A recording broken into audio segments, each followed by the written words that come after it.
9.3 hyperbolas. We'll talk about these. The third question on your test this chapter, if you're taking the course with me, will be state the geometric definition of a hyperbola.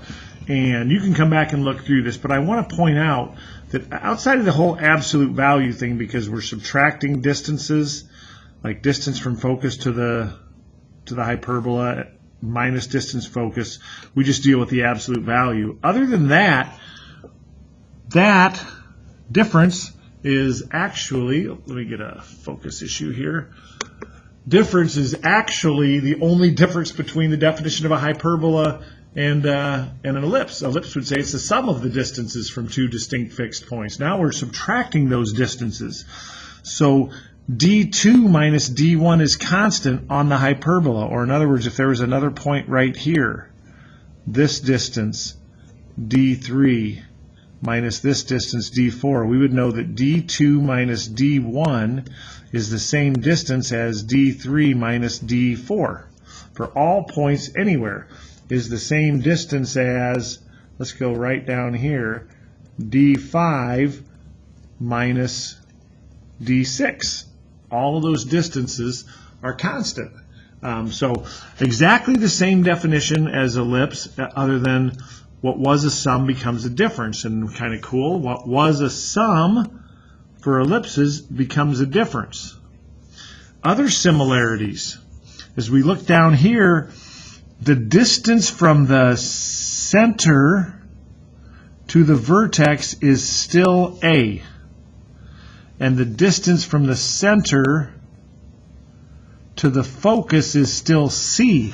But what we note is, oh, C is bigger than A.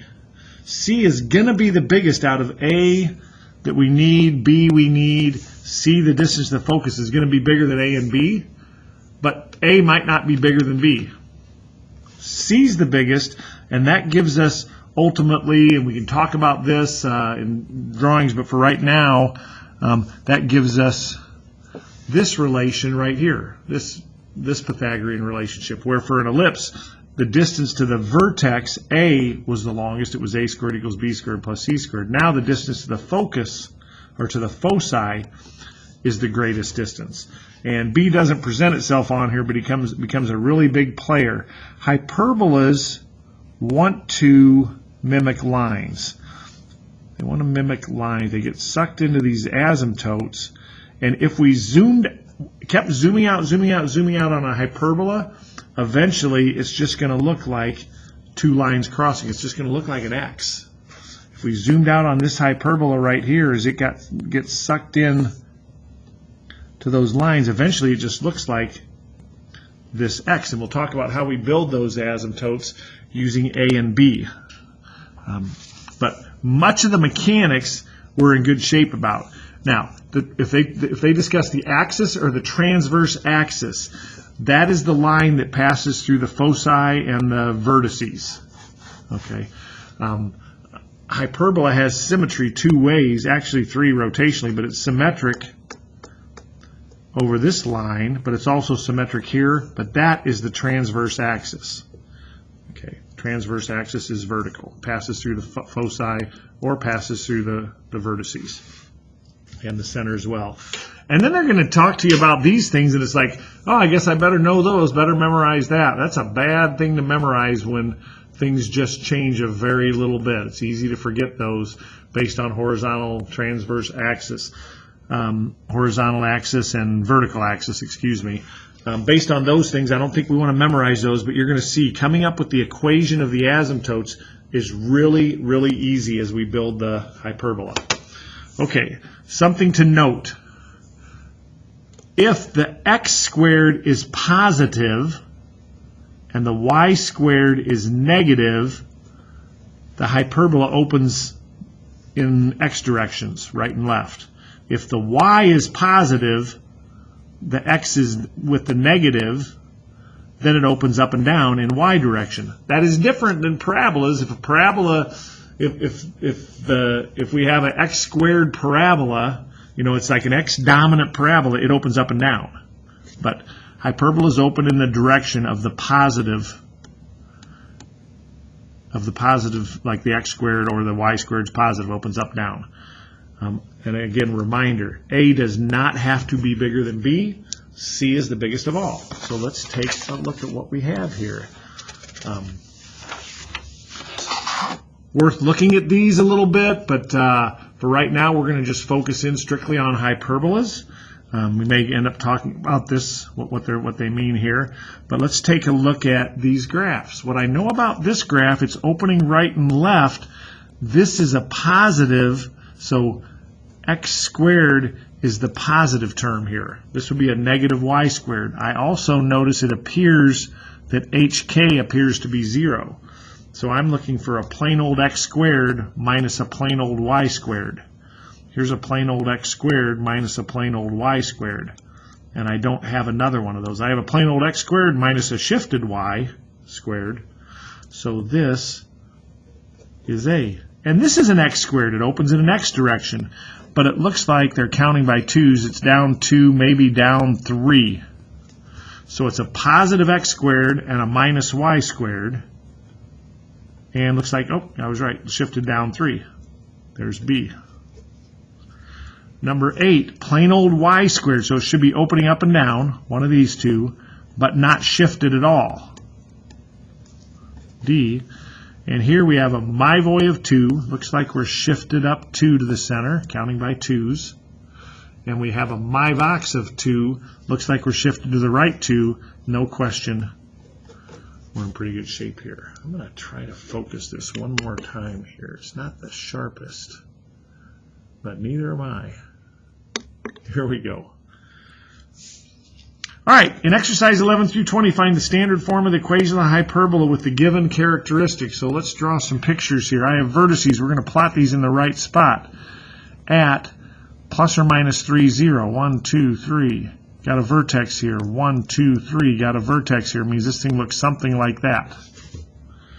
But when they give me vertices, they give me a whole lot of information. They give me the center. H is 0, K is 0. I know it's opening right left, so this is a positive x squared, x minus h squared, minus a y squared. And the distance from center to vertex, just like in ellipses, is a. So that's x squared on 3 squared minus y squared on something equals 1. And then they give us the foci, which are over here at 6 and negative 6. And how's that helpful? Well, that distance is c, and c is 6. So I don't put 36 here. C is the big side. Remember, c squared equals a squared plus b squared, or 36, 6 squared equals 9a squared plus b squared. B squared is, careful, 27. And that's what I want to go there. I don't really need to know b unless I'm responsible for an accurate graph, and then of course b squared is 27. But we'll be graphing soon. Okay, let's take a look. Vertices to the right 2 and up 3, to the right 2 and down 3. Well, that gives us hk. Halfway between 2 and 2 is still 2, but halfway between 3 and negative 3 is 0. And it tells us this thing looks like this. It opens up and down. It's a y. Positive y squared hyperbola. So this is going to start with y minus, here we go, 2, 0 at the center. Y minus 0 squared on equals x minus, not equals, sorry, minus x minus 2 squared on equals 1. Well, I've got the vertices. This distance is a, so a is 3, 3 squared. They give me the foci, same type problem. I'm right 2, but now I'm up 5. Up 5 tells me from 0, and down 5 tells me from 0 that the length of C is 5. C is 5, so C squared 25 equals A squared 9 plus B squared, and B squared is 16. So we just end up with, I'll write it down here, y squared on 9 minus x minus 2 squared on 16 equals 1. Okay, 18, example of a problem that usually gives some kids more trouble than some of the others. So, but we start with vertices. Love having the vertices. Let's plot them in the correct spot. Negative 2 up 1. Positive 2 up 1. Average of negative 2 and 2 is 0. Average of 1 and 1 is 1. So there's our center, 0, 1. So our hyperbola looks like this. It's an x squared. That would be positive x squared. X minus 0 squared on a squared minus y minus 1 squared, on b squared equals 1. I'm not going to make it much better doing all that. Okay, now also from the vertices, though, once again, we've got a. A is 2, so this is on 4. 2 squared. I don't know b yet. Then they tell me it passes through 1, 2, 3, 4, 5, somewhere over here, passes through 5, 4.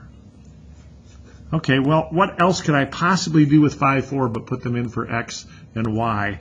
I'm looking for b squared. So let's do it.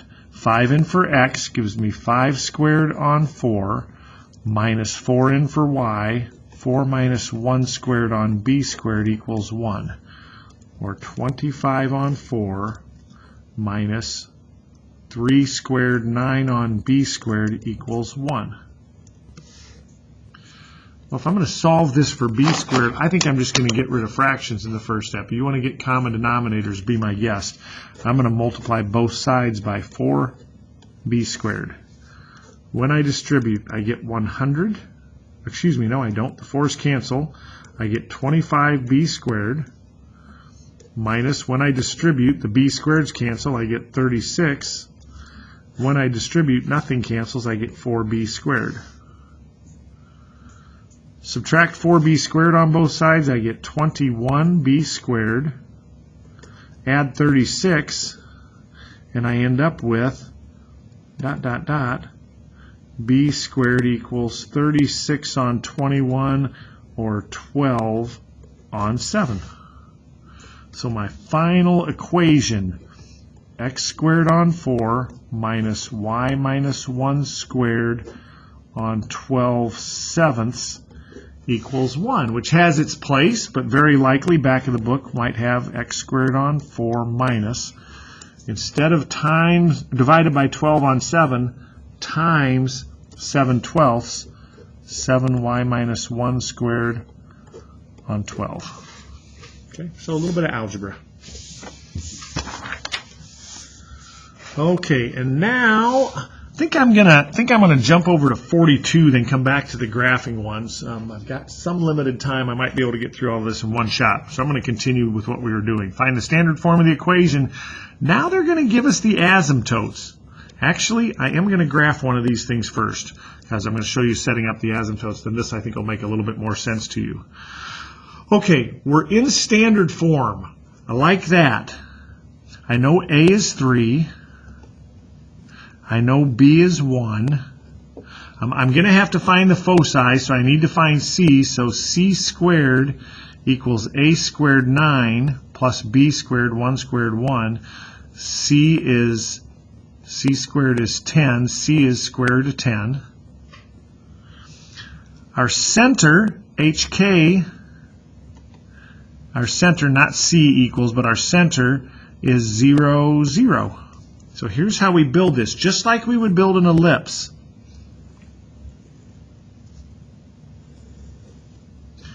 Center is 0, 0.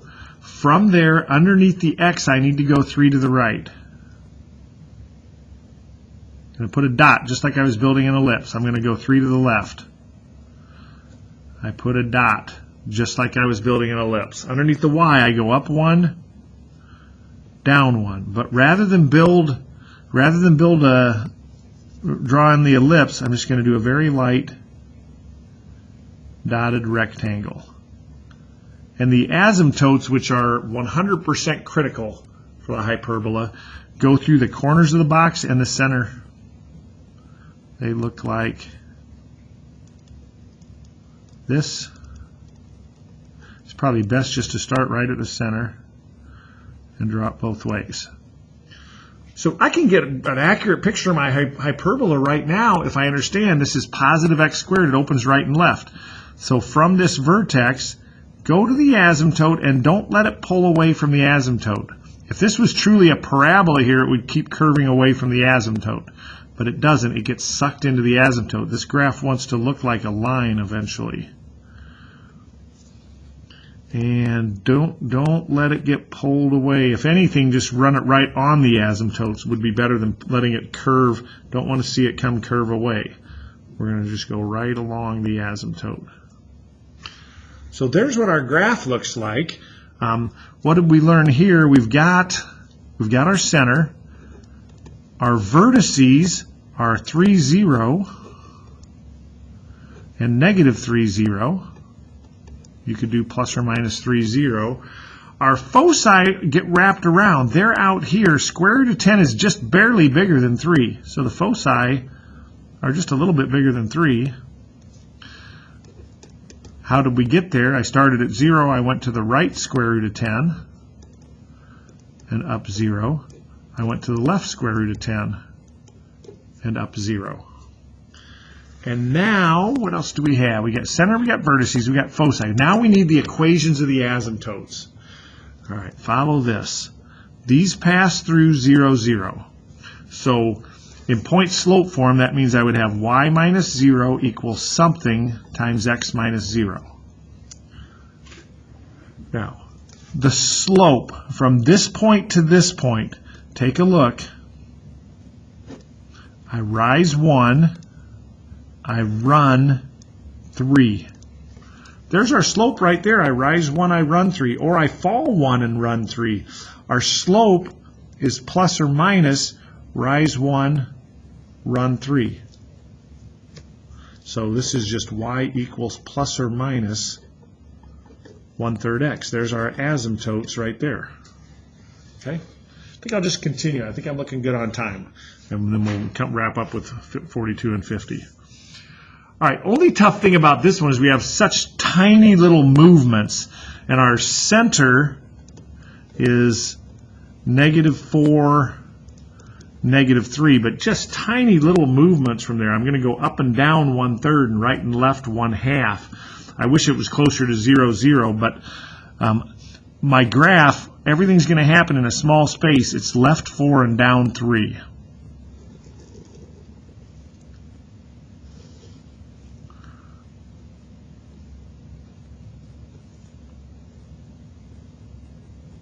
So all the business end of the graph is located very close to right here. -4, -3. So that's our HK. Y, underneath it, 1/3. I'm going to move up just 1/3 to the vertex and down just 1/3. I'm going to move right and left 1/2. There's the box. So we have asymptotes like this. Go on forever. Probably be easier on graph paper because then I'd feel fairly accurate. I want to stop that just to avoid getting something that may not actually be correct. But if I go up 3 over, anyway, you could play around with that, but graph paper would probably be helpful here. So how does this open? It's a positive y squared. It looks like this. Let it get into the asymptote. Don't let it pull away. It looks like that. Therefore, the vertices, how did we get to those vertices? I'm going to do this in a couple steps. I went left 4. I went down 3, but then I went up and down, how far? Up and down 1/3. Now that we should simplify, not leave it that way. If there's a radical, we'd leave it. So these are -4. Let's see, -3 and -1/3 would be -3 and 1/3. But -3 plus 1/3 would be at -4, -2 and 2/3. Okay, now we need the foci. The foci, All right, here we go. C squared equals 1/9 a squared plus b squared 1/4. That is equal to, on 36, that's 4/36 plus 9/36, 9 on 9, 4 on 4, or 13/36. That's what c squared is. So c is square root of 13. I'm just going to put square root of 13 on 36 for right now. Okay. Does all that look good? Hope so.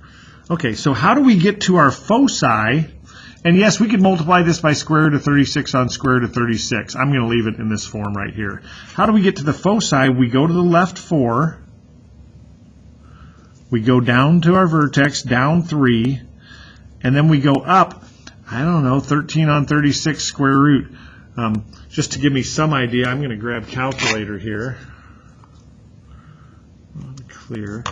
Let's just go second square root 13 divided by 36. I need to go up about 0.6. So up about 0.6. They're right in here. Up about down about 0.6. They're right about there. But it's -3 plus or minus square root of 13 on 36. Not the prettiest. Now, asymptotes. Okay, they go through the center. How easy is that? Y minus -3, y plus 3 equals something times x minus -4. It is C on A. And C on A is square root of 13 on 36, which we could simplify. All on A is 1/3.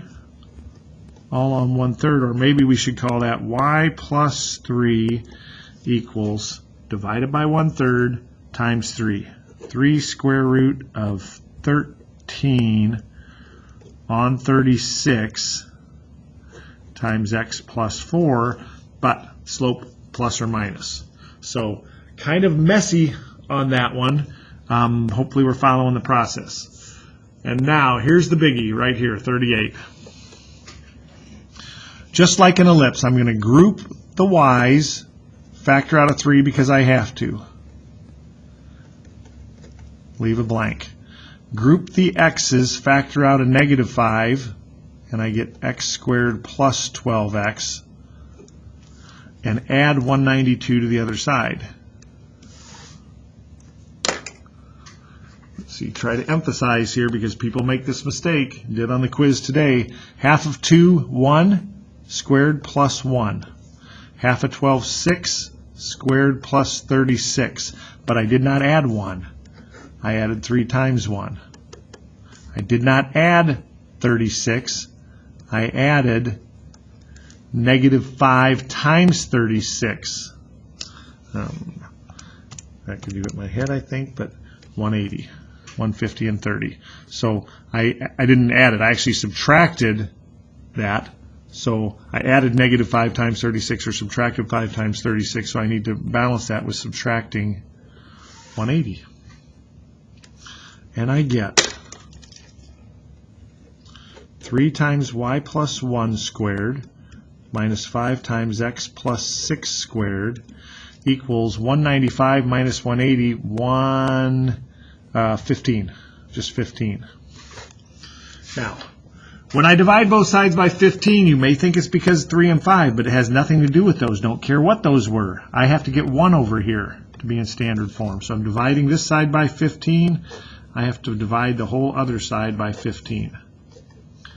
Y plus 1 squared on 5 minus x plus 6 squared on 3 equals 1. And now I've got lots of room off to the side to build this thing.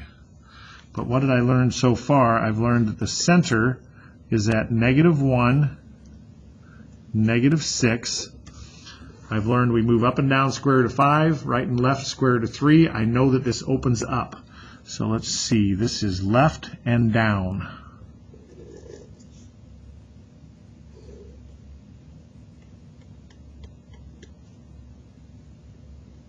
right here. So there's our center. Up square root of 5, a little bit more than 2. Up a little bit more than 2. Down a little bit more than 2. We'll come back and just reference it. Right, square root of 3, about 1.7. So to the right, 1 and most of another one, about 1.7. To the left, 1.7. There's where our asymptotes live. Right through here and there. It opens up and down. So we're going to get to the asymptotes pretty quickly here. Should never be pulling away. I almost started to pull away a little bit there. Get to the asymptotes pretty quickly. Try to keep it smooth here, not make it look like an angle. And there's our graph. Okay, well, let's go for the, so we've got our vertices. How did we get to the vertices? I went left 1. I went down 6. I came back up how far? Right here. I came back up square root of 5. How did I get to this vertex? I went left 1, down 6, and down square root of 5.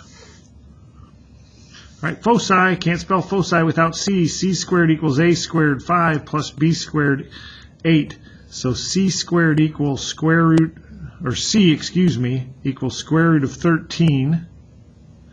Square root of 13 is between 3 and 4. So I'm going to go up 1, 2, 1, 2, 3, between 3 and 4. I'm going to go down 1, 2, 3, between 3 and 4. Somewhere right down in there, 3 and 4. How did I get there to the foci? I went left 1, down 6, and then up and down square root of 13. And the asymptotes. Well, the asymptotes go through the center. Y minus negative 6, y plus 6 equals slope, we'll come back to that, times x plus 1, minus negative 1 plus 1. How far did I rise? There it is, square root of 5. How far did we run? There it is, square root of 3 plus or minus. That one I am going to simplify because square root of 5 on square root of 3 is easy to do. Not that we couldn't have done that with this. I was just being calculator lazy there. So if I multiply this by square root of 3 on square root of 3, we get y plus 6 equals plus or minus square root of 15 on 3 times x plus 1. Okay, now vertices. Going to find the equation at 0, 3, 0, negative 3. So that is here and there. Looks something like this. That tells me four of the 5 things I need to know. I've got the center halfway between 0, 0. I've got it's going up. So that's a y minus 0 squared on minus an x minus 0 squared. So there's 3 things I knew. What direction it's going. I knew h. I knew k. What other thing do I know? I know a. A is 3. A equals 3. Now, the asymptotes have a slope of 3 over 1. That's very, very convenient. The asymptotes, the slope is 3 over 1. Now, I have a ratio that's 3 over 1. Imagine we built our box here. We go up 3, that's A. And we go over 1. So A, in this case, A on B is in ratio 3 to 1, but A is already 3, so B is 1. That won't always happen. A could have just as easily been 6, and then B would be 2. They're just in ratio 3 to 1. So understand, if I have a slope, let's say the asymptotes are plus or minus 4/5, x minus 3, something like that. X y equals plus or minus 4/5. That means either A on B are in ratio 4 to 5 or B on A are in ratio 4 to 5. Depends on, maybe it opens that way. So now my box would be up B over A. Okay? But they're just in ratio 4/5. It doesn't mean if it was this case, it doesn't. If we were here, it doesn't mean that B's 4 and A's 5. They might be 8 and 10, or they might be 0.4 and 0.5, or they might be 2 over 2.5. They could be infinity different things just in ratio 4 to 5. Okay, but anyway, in this case, B is 1, so on 1 squared, 1. Foci, I like when they give me the foci. I'd rather them give me the vertices. But when they give me the foci, we've got 1, 2, 3, 4, 5, 6. Here's the foci. So somewhere underneath here is my hyperbola. Doesn't necessarily fit just like that, but it's definitely between, the vertices are between the foci. But the center, our center is halfway between the ones, 1, halfway between 2 and 6. 2 plus 6, 8 divided by 2, 4. So our center is at 1, 4. And it opens up. That's a y squared. So y minus 4 squared on minus x minus 1 squared on equals 1. And now they tell me that our asymptotes have a slope of 2 on 1. Okay, please follow this. That means, see, the slope, this distance right here is A. A equals, I don't know how far up it is, on B. But this is my A distance right here, and they're in ratio 2 to 1. Okay, well, what do I know? All I know so far is that C is 2. C is the distance from here to here. It'd be nice if this was 1 and 2. Okay, what else do I know? I know that C squared equals A squared plus B squared. But I know that my slope is up A over B. So A over B are in ratio 2 to 1, or negative 2 to 1 if you like. Well, what's that let me do? Well, C is 4, or C is 2, C squared is 4. If I leave this as A squared and I go plus, watch this, if I solve for B, I get A equals 2B and I get B equals 1/2 A. Then I can put 1/2 A in place of B and square it. What happens? 4 equals A squared plus A squared on 4.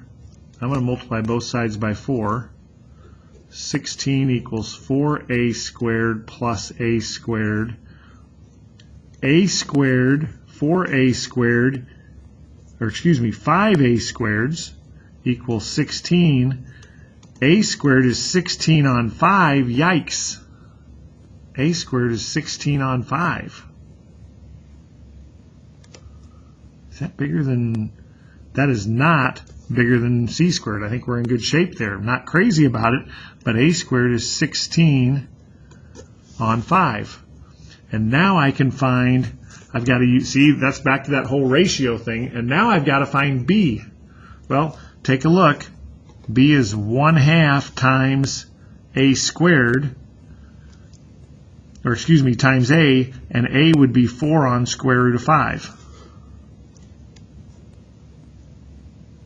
Right? A is 4 on square root of 5. B is 1/2 A.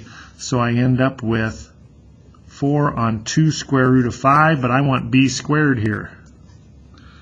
Ooh, let's see, running out of room. I'm going to come down here. That's what B is. B squared is 16 on 4 times 5. 16 on 20 reduces by 4 to 4/5. So this is on 4/5. So you could have the answer that way, or you could make it 5y minus 4 squared on 16 minus 5x minus 1 squared on 4 equals 1. Turn those into multiplication. So, yeah, not crazy about when they give us foci on asymptotes. We got a lot of work and some sneaky little substitution to do there. We'll get a chance to practice that. But that is without question the most challenging problem that you have in these first 3 sections of chapter 9. Okay, there's an assignment. Let me know what you get. Let me know what I can help with. I would expect you might want to go straight to 49 or 51. 49, I guess. I would expect 49 is probably an awful lot like that one, messier than some of the others. But stay tuned and good luck.